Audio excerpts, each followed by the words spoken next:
May 22nd, Srila Prabhupada dictates points for his last will. On or about May 22nd, 1977, Srila Prabhupada dictates his last will to his secretary, Tamal Krishna. Tamal had written the will based on the transcripts from this recorded conversation. The system of management will go on as it is now. There is no need of changing.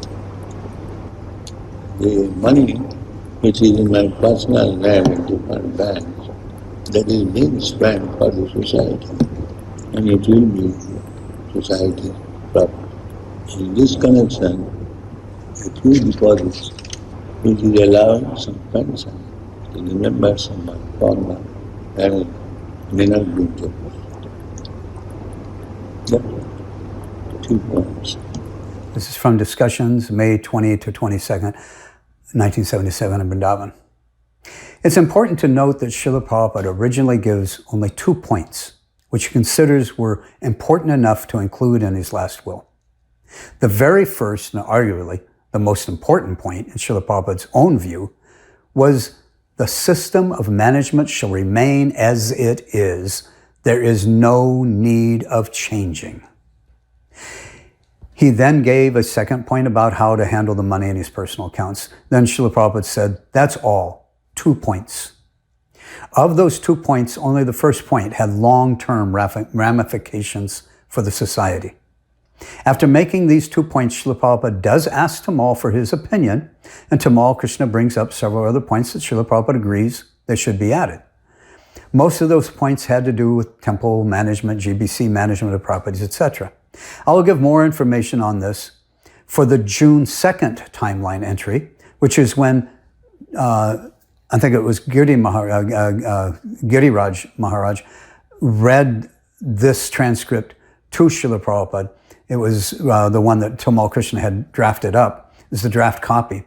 And a few changes were made before the final will was drawn up, and then Srila Prabhupada signed it. But what we can see is that the main purport of Srila Prabhupada's last will has to do with how ISKCON is to be managed after he departs. The system of management regarding how the society was managed was not to be changed. It was to continue as Srila Prabhupada had diligently set it up. Temple presidents and GBC are mentioned later on in the will. Also, a major point that was added to the will in the June 2nd meeting, which occurred after the May 28th meeting, was that Srila Prabhupada specifically instructed that the GBC, as the entire GBC body, was to become the ultimate authority in ISKCON after he departs.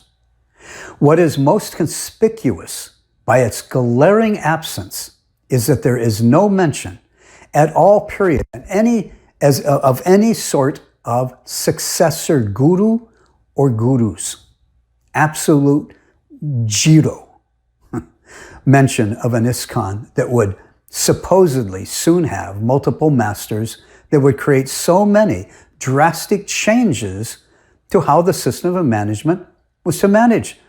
Because somehow you had to force fit these guru authorities into that system, which he had instructed us not to change. While Srila Prabhupada was present, he was the one master for ISKCON. He held full authority over the GBC and the temple presidents. If there was to be a future ISKCON where a single successor guru were to exist, then it would follow that one guru successor would assume Srila Prabhupada's position of having full authority over the GBC and the temples or ashrams. That is the traditional system of what happens when the current Acharya appoints a single successor. Once the previous Acharya departs, the newly appointed successor will take over as the full authority over his guru's ashram. That is the traditional system. Yet Srila Prabhupada gives absolutely no mention of a single or multiple gurus in ISKCON's future in such an important document, his last will and testament. The whole purpose of that document was to give final instructions on how the mission would go on after he departs. This is actually very significant. Srila Prabhupada has announced that he will be leaving this world soon. He is now giving his final, last written will, his last instructions on how ISKCON was to be managed after he's no longer present. He began dictating this will on May 22nd, less than a week before the May 28th meeting, where the issue of initiations after he departs is discussed. And then on June 2nd, less than a week after the meeting, he finalizes his will, where he has added to that will that the GBC was to become ISKCON's ultimate authority after he leaves. And there is no mention of any other masters, authority, gurus. The GBC claimed that it was in the May 28th meeting where Srila Prabhupada says that he would soon select multiple men who will become regular gurus after he departs. Then why did he give no mention of such gurus in his last will? Guru is the ultimate authority for his disciples. Yet Srila Prabhupada specifically instructed that the GBC body shall become the ultimate authority for the members of ISKCON. And he gave no mention of any other future guru authorities for the members of ISKCON.